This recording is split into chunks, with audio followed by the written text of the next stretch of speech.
Good morning. Welcome back to Ladybug Grace. Today is Wednesday, July 22nd. We're going to be doing Joel, all of Joel. Then we're going to do Matthew 27, and then Psalm 20 will be in the at the end of the video as well as a separate folder, and Proverbs 22 is already in a separate folder. And I'm personally behind in Proverbs. I keep forgetting to listen to it. So Joel, I don't know much about Joel. So what is Joel? Even though I've already read it, it was many years ago. I did read Joel. But Joel, the purpose is to warn Judah of God's impending judgment because of its sins and to urge the people to turn back to God. The author is Joel, son of Pethuel, and was written for Judah. People of Judah had become prosperous and complacent, taking God for granted. They had turned to self-centeredness, idolatry, and sin. Joel warned them that this kind of lifestyle would inevitably bring God's judgment. Alright, so let's get started. Chapter 1. The day of the locusts. The word of the Lord that came to Joel, son of Pethuel, the invasion of locusts. Hear this, you elders. Listen, all who live in the land. Has anything like this ever happened in your days or in the days of your ancestors? Tell it to your children, and let your children tell it to their children, and the children to the next generation. What the locust swarm has left, the great locusts have eaten. What the great locusts have left, the young locusts have eaten. What the young locusts have left, other locusts have eaten. Wake up, you drunkards, and weep. Wail, all you drinkers of wine. Wail because of the new wine, for it has been snatched from your lips. A nation has invaded my land, a mighty army without number. It has the teeth of a lion, the fangs of a lioness. It has laid waste my vines, and ruined my fig trees. It has stripped off their bark and thrown it away, leaving their branches white. Mourn like a virgin in sackcloth, grieving for the betrothed of her youth. Grain offerings and drink offerings are cut off from the house of the Lord. The priests are in mourning. Those who minister before the Lord, the fields are ruined. The ground is dried up, the grain is destroyed. The new wine is dried up, and olive oil fails. Despair, you farmers, wail, you vine growers, grieve for the wheat and the barley, because the harvest of the field is destroyed. The vine is dried up, and the fig tree is withered. The pomegranate, the palm, and the apple tree, and all the trees of the field are dried up. Surely the people's joy is withered away. A call to lamentation. Put on sackcloth, you priests, and mourn. Wail, you who minister before the altar. Come spend the night in sackcloth, you who minister before my God. For the grain offerings and drink offerings are withheld from the house of your God. Declare a holy fast, call a sacred assembly, summon the elders, and all who live in the land, to the house of the Lord your God, and cry out to the Lord. Alas for that day, for the day of the Lord is near. It will come like destruction from the Almighty. Has not the food been cut off before our very eyes? Joy and gladness in the house of our God. The seeds are shriveled beneath the clods. The storehouses are in ruins. The granaries have been broken down, and the grain has dried up. How the cattle moan, the herds mill about, because they have no pasture. Even the flocks of sheep are suffering. To you, Lord, I call, for fire has devoured the pastures in the wilderness, and flames have burned up all the trees in the field. Even the wild animals pant for you. The streams of water have dried up, and the fire has devoured the pastures in the wilderness. Chapter 2, the Army of Locusts. Blow the trumpet in Zion, sound the alarm on my holy hill. Let all who live in the land tremble, for the day of the Lord is coming, it is close at hand. A day of darkness and gloom, a day of clouds and blackness. Like dawn spreading across the mountains, a large and mighty army comes. Such as never was in ancient times, nor ever will ever be in ages to come. Before them fire devours. Behind them a flame blazes. Before them the land is like a garden of Eden, behind them a desert waste. Nothing escapes them. They have the appearance of horses. They gallop along like cavalry, with a noise like that of chariots. They leap over the mountain tops like a crackling fire, consuming stubble, like a mighty army drawn up for battle. At the sight of them nations are in anguish, every face turns pale. They charge like warriors, they scale walls like soldiers. They all march in line. Not swerving from their course, they do not jostle each other. Each marches straight ahead. They plunge through defenses without breaking ranks. They rush upon the city. They run along the wall. Like climb into the houses. Like thieves they enter through the windows. Before them the earth shakes. The heavens tremble. The sun and moon are darkened, and the stars no longer shine. The Lord thunders at the head of his army. His forces are beyond number. And mighty is the army that obeys his command. The day of the Lord is great. It is dreadful. Who can endure it? Rend your heart. I don't know what that means. Even now, declares the Lord, return to me with all your heart, with fastings and weeping and mourning. Rend your heart and not your garments. What does that mean? It doesn't say down here, does it? By tearing, rending one's clothes. Oh, okay. Deep remorse often is shown by tearing, rending one's clothes. I didn't know that, what rend meant. Or maybe I knew and I forgot. Anyway, so rend your heart means tear your heart, and not your garments. Return to the Lord your God, for he is gracious and compassionate, slow to anger and abounding in love, and he relents from sending calamity. Who knows, he may turn and relent and leave behind a blessing. Grain offerings and drink offerings for the Lord your God. Blow the trumpet in Zion, declare a holy fast. Call a sacred assembly, gather the people, consecrate the assembly, bring together the elders, gather the children. Those nursing at the breast, let the bridegroom leave his room, and the bride her chamber. Let the priests who minister before the Lord weep between the portico and the altar. Let them say, spare your people, Lord. Do not make your inheritance an object of scorn, a byword among the nations. Why should they say among the peoples, where is their God? The Lord's answer. Then the Lord was jealous, for his land took pity on his people. The Lord replied to them, I am sending you grain, new wine and olive oil, enough to satisfy you fully. Never again will I make you an object of scorn to the nations. I will drive to the northern horde far from you, pushing it into a parched and barren land. Its eastern ranks will drown in the Dead Sea, and its western ranks in the Mediterranean Sea. And its stench will go up, its smell will rise. Surely he has done great things. Do not be afraid, land of Judah. Be glad and rejoice. Surely the Lord has done great things. Do not be afraid, you wild animals. For the pastures in the wilderness are becoming green. The trees are bearing their fruit.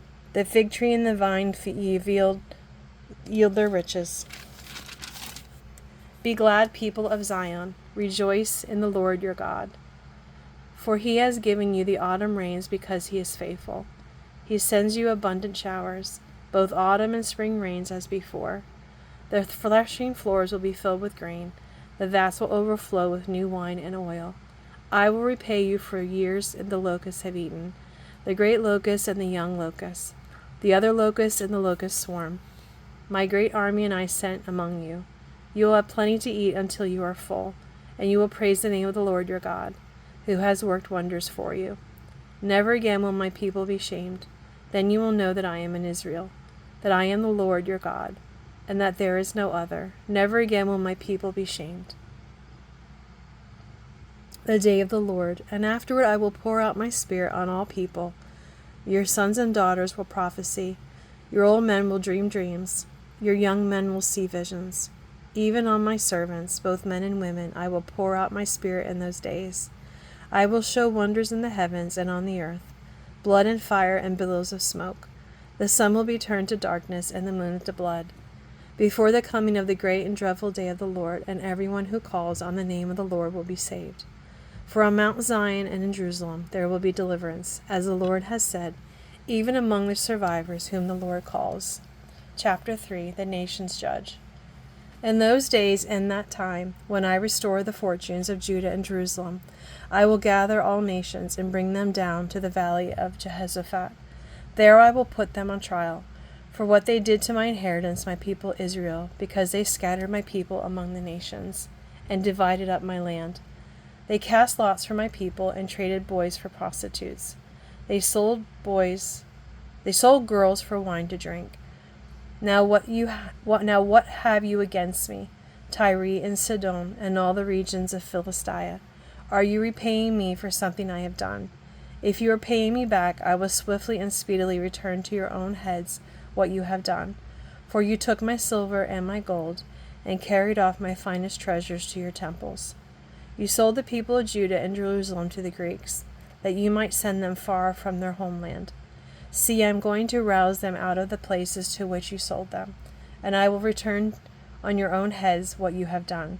I will sell your sons and daughters to the people of Judah, and they will sell them to Sabeans, a nation far away. The Lord has spoken. Proclaim this among the nations. Prepare for war. Rouse the warriors. Let all the fighting men draw near and attack. Beat your plowshares into swords, and your pruning hooks into spears. Let the weakling say, I am strong. Come quickly, all you nations from every side, and assemble there. Bring down your warriors, Lord. Let the nations be roused. Let them advance into the valley of Jehoshaphat, for there I will sit, to judge all the nations on every side. Swing the sickle, for the harvest is ripe. Oh, we're still going. I thought I was the end. Come trample the grapes, for the winepress is full, and the vats overflow. So great is their wickedness. Multitudes, multitudes in the valley of decision. For the day of the Lord is near in the valley of decision. The sun and moon will be darkened, and the stars no longer shine. The Lord will roar from Zion and thunder from Jerusalem. The earth and the heavens will tremble, but the Lord will be a refuge for his people, a stronghold for the people of Israel. Blessings for God's people. Then you will know that I, the Lord your God, dwell in Zion, my holy hill. Jerusalem will be holy. Never again will foreigners invade her. In that day the mountains will drip new wine, and the hills will flow with milk, and the ravines of Judah will run with water. A fountain will flow out of the Lord's house, and will water the valley of Acacias. But Egypt will be desolate, Edom a desert waste, because of violence done to the people of Judah, in whose land they shed innocent blood. Judah will be inhabited forever, and Jerusalem through all generations. Shall I leave their innocent blood unavenged? No, I will not. The Lord dwells in Zion. So that is the end of Joel. I'm going to pause. So now we're at Matthew. I don't know what happened to my bookmarks. I had to go find Matthew. It got lost. I don't know where it is. Anyway, so we're at Matthew 27 now. And here we go. The council of religious leaders condemns Jesus. Early in the morning, all of the chief priests and the elders of the people made their plans how to have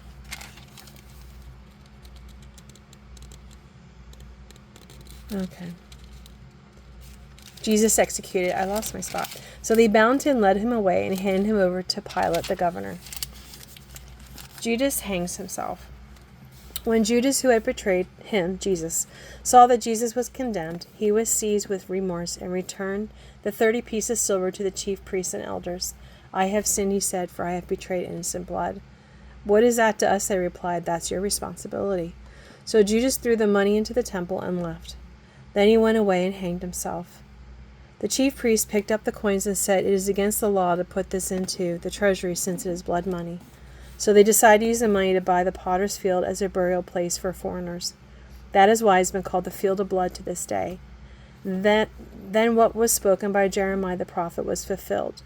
They took the 30 pieces of silver and the price set on him by the people of Israel, and they used them to buy the potter's field as the Lord commanded me. Jesus stands trial before Pilate. Meanwhile, Jesus stood before the governor, and the governor asked him, Are you the king of the Jews? You have said so, Jesus replied. When he was accused by the chief priests and the elders, he gave no answer. Then Pilate asked him, Don't you hear the testimony they are bringing against you? But Jesus made no reply, not even a single charge, to the great amazement of the governor. Pilate hands Jesus over to be crucified. Now it was the governor's custom at the festival to release a prisoner, chosen by the crowd. At that time they had a well-known prisoner whose name was Barabbas. So when the crowd had gathered, Pilate asked them, Which do you want me to release to you, Jesus Barabbas or Jesus who is called the Messiah? For he knew it was out of self-interest that they had handed Jesus over to him. While Pilate was sitting on the judge's seat, his wife sent him this message, Don't have anything to do with that innocent man, for I have suffered a great deal today in a dream because of him." But the chief priests and the elders persuaded the crowd to ask for Barabbas and to have Jesus executed. "Which of the two do you want me to release to you?" asked the governor. "Barabbas," they answered. "What shall I do then with Jesus, who is called the Messiah?" Pilate asked. They all answered, "Crucify him." "Why? What crime has he committed?" asked Pilate. But they shouted all the louder, "Crucify him." When Pilate saw that he was getting nowhere, but that instead of uproar was starting, he took water and washed his hands in front of the crowd. "I am innocent of this man's blood," he said. "It is your responsibility." All the people answered, "His blood is on us and on our children." Then he released Barabbas to them. But he had Jesus flogged and handed him over to be crucified. Roman soldiers mocked Jesus. Then the governor's soldiers took Jesus into the praetorium and gathered the whole company of soldiers around him. They stripped him and put a scarlet robe on him, and then twisted together a crown of thorns and set it on his head. They put a staff in his right hand. Then they knelt in front of him and mocked him. "Hail, King of the Jews," they said. They spit on him and took the staff and struck him on the head again and again. After they had mocked him, they took off the robe and put his own clothes on him. Then they led him away to crucify him. Jesus is led away to be crucified. Jesus is placed on the cross. As they were going out, they met a man from Cyrene named Simon, and they forced him to carry the cross. They came to a place called Golgotha, which means the place of the skull. Then they offered Jesus wine to drink, mixed with gall, but after tasting it, he refused to drink it. When they had crucified him, they divided up the clothes by casting lots, and sitting down, they kept watch over him. There, above his head, they placed the written charge against him: "This is Jesus, the King of the Jews." 2 rebels were crucified with him, one on his right and one on his left. Those who passed by hurled insults at him, shaking their heads and saying, "You who are going to destroy the temple and build it in 3 days, save yourself. Come down from the cross, if you are the Son of God." In the same way, the chief priests, the teachers of the law, and the elders mocked him. And he saved others, they said, but he can't save himself. He's the King of Israel. Let him come down now from the cross, and we will believe in him. He trusts in God. Let God rescue him now if he wants him. For he said, "I am the Son of God." In the same way, the rebels who were crucified with him also heaped insults on him. Jesus dies on the cross. From noon until 3 in the afternoon, darkness came over the land. About 3 in the afternoon, Jesus cried out in a loud voice, "Eli, Eli, lama sabachthani," which means, my God, why have you forsaken me?" When some of those standing there heard this, they said, "He's calling Elijah." Immediately one of them ran out and got a sponge. He filled it with wine vinegar, put it on a staff, and offered it for Jesus to drink. The rest said, "Now leave him alone. Let's see if Elijah comes to save him." And when Jesus had cried out again in a loud voice, he gave up his spirit. At that moment, the curtain of the temple tore in two from top to bottom. The earth shook, the rocks split, and the tombs were broke open. The bodies of many holy people who had died were raised to life. They came out of the tombs after Jesus' resurrection and went into the holy city and appeared to many people. When the centurion and those with him who were guarding Jesus saw the earthquake and all that had happened, they were terrified and exclaimed, "Surely he was the Son of God." Many women were there, watching from a distance. They had followed Jesus from Galilee to care for his needs. Among them were Mary Magdalene, Mary the mother of James and Joseph, and the mother of Zebedee's sons. Jesus is laid in the tomb. As evening approached, there came a rich man from Arimathea named Joseph, who had himself become a disciple of Jesus. Going to Pilate, he asked for Jesus' body, and Pilate ordered that it be given to him. Joseph took the body, wrapped it in a clean linen cloth, and placed it in his own new tomb that he had cut out of the rock. He rolled a big stone in front of the entrance to the tomb and went away. Mary Magdalene and the other Mary were sitting there opposite the tomb. The next day, the one after preparation day, the chief priests and the Pharisees went to Pilate. "Sir," they said, "we remember that while he was still alive, the deceiver said, 'After 3 days I will rise again.' So give the order for the tomb to be made secure until the 3rd day. Otherwise his disciples may come and steal the body and tell the people that he has been raised from the dead. This last deception will be worse than the first." "Take a guard," Pilate answered. "Go make the tomb as secure as you know how." So they went and made the tomb secure by putting a seal on the stone and posting the guard. Well, thank you so much for joining me today. This is a long video, so I'm going to leave Psalm 20 in a separate folder. If you're interested, please visit that folder to listen to Psalm 20. Thank you so much.